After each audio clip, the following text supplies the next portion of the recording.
everyone. Myself Aarti Kapoor. I am your social science educator. So today we are starting from our civics chapter number 1st, the Indian Constitution. See, you can see on your screen, it is the book of Indian Constitution. All sets of rules about the Indian Constitution are there in this book. So first of all, introduction. The Constitution of India is the largest written constitution in the world. It is set of rules. What is constitution? It is a set of rules by which the government rules our country. It is the supreme law of the land.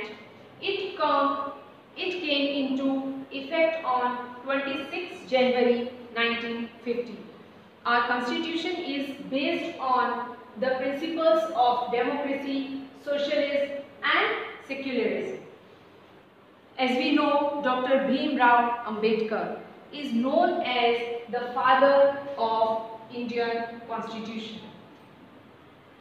But now the one question raised here is, why does a country need a constitution?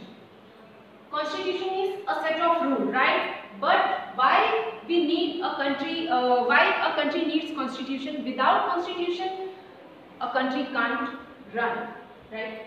A constitution lays out. But before I start this, for example, if I am playing a football, but not with my foot, I am using my hand to play the football. What? It is wrong, because football, when you people will play cricket, so you people just set some rules. Every game has some kind of rules. These rules follow in this game, this kind of rules should follow in this game. Like that only, a constitution lays out certain ideals that forms the basis of the kind of country that we as citizens aspire to live in. It tells us about the fundamental nature of our society. It helps serve as a set of rules and principles that all persons in a country can agree upon as the basis of the way in which they want the country to be governed. This includes the type of government and also an agreement on certain ideals that they all believe the country should uphold. When Nepal was a monarchy, so monarchy is means one kind of government, you can say, in which the authorized person is only one king is the authorized person. Others don't have any kind of authority. Means if we are talking about our country, that India, so we normal people, those who are age of 18 and above, they are having right to choose their representatives, they are right to choose their leaders. But in monarchy, it reflects the king, the final authority of the king. After transition of Nepal into a democracy, it started the process of writing a new constitution of the country. In a democracy, leaders exercise their power responsibly on the behalf of the people. It defines country's political system. In democratic societies, the constitution lays down the rules that guard against the misuse of authority by our political leaders. It lays certain important guidelines that governs decision-making processes. Now, a constitution plays an important function in a democracy to ensure that a dominant group does not use in power against any person, group, organization, etc. Constitution prevents domination by the majority of a minority. The Indian Constitution guarantees the right to equality to all citizens and says that no citizen can be discriminated on the basis of their caste, their religion, their gender, their race, etc.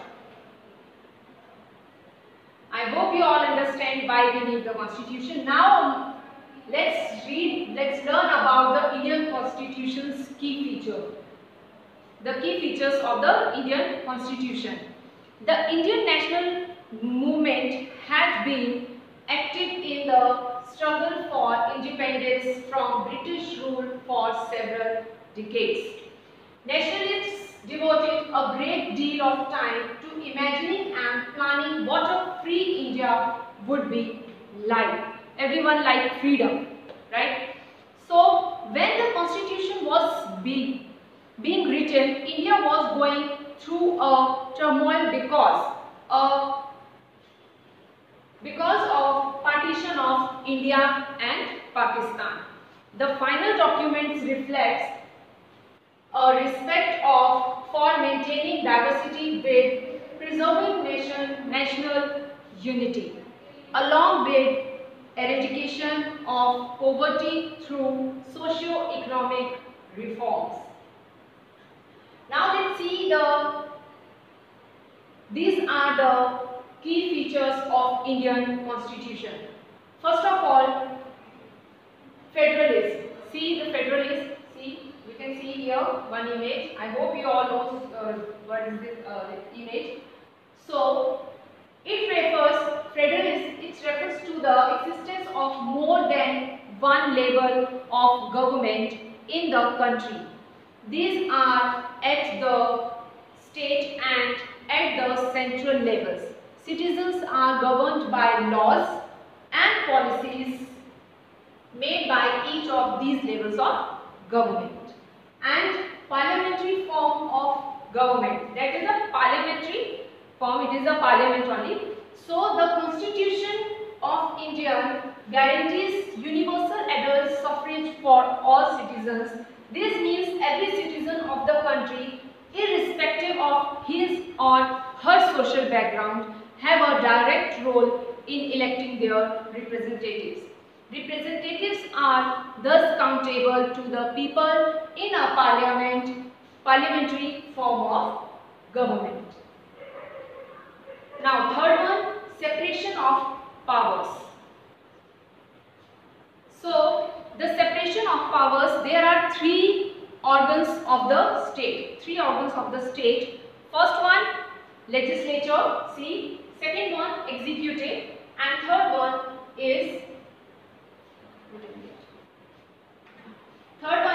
judiciary.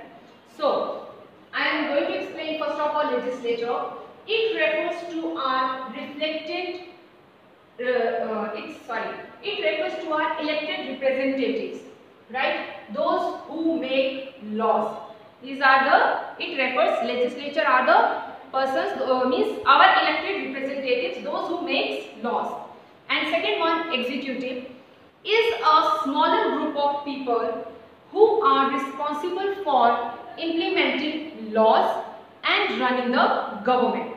And third one, judiciary. Judiciary refers to the system of courts in the country who settles disputes and makes sure the laws are obeyed. Each organ acts as a check on the other organs of the state, and this ensures the balance of power between all three. Now, fourth one is fundamental rights. What are these fundamental rights? These are referred to as the cornerstones of the Indian Constitution. Fundamental rights protect citizens against the arbitrary and absolute exercise of power by the states. The Constitution guarantees the rights of individuals against the states as well as against other individuals. There are 6 fundamental rights in the Indian Constitution, which are, let's see, rights to equality, rights to freedom, rights against exploitation, rights to freedom of religion, cultural and educational rights, rights to freedom of religion, rights to constitution remedies, right? In addition of fundamental rights, The Constitution has a section called Directive Principles of State Policy. It ensured greater social and economic reforms and to serve as a guide to development, guide or to independent Indian state to institute laws and policies that helps reduce the poverty of the masses. Fifth one is secularism. So, secularism is a secular state. A secular state is one in which the state does not officially promote any one religion as the state religion, right? The Constitution plays a crucial role in laying out the ideals that we would like all citizens of the country to adhere to, including the representatives that we elect to rule us. Constitution has been changed over the years to reflect new concern of the polity that involves in a change in the fundamental nature of the country. Now you can see this image on your screen. See, the country of Nepal has witnessed several people's struggle for democracy, right? There was a people's struggle in 1990 that established democracy that lasted for 12 years until 2002. In October 2002, King Gyanendra uprising in the countryside as his reason, taking over different aspects of the government with the army's assistance. The king then finally took over as the head of the government in February 2005. In November 2005, the MOIS joined other political parties to sign a 12-point agreement. This agreement signaled to the larger public an imminent return to democracy and peace. In 2006, this people's movement for democracy began gaining immense force. It repeatedly refused the small concessions and that the king made, and finally in April 2006 the king restored the third parliament and asked the political parties to form a government. In 2008, Nepal became a democracy after abolishing the monarchy. The above photos show scene from the People's Movement for Democracy in 2006. This image you can see on your screen after 12 long years, Nepal became a democracy after abolishing the monarchy. Then there was an extraordinary sense of unity. You can see on your screen. Amongst the members of the Constituent Assembly, each of the provisions of the future constitution was discussed in great detail, and there was a sincere effort to compromise and reach an agreement through consensus. The above photo shows Sardar Vallabhbhai Patel, a prominent member of the Constituent Assembly.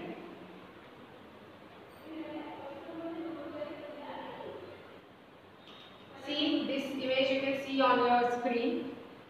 Baba Saheb Dr. Ambedkar is known as the father of the Indian Constitution.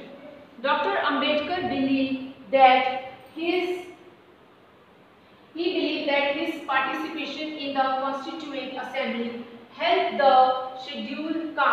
get some safeguard in the draft constitution.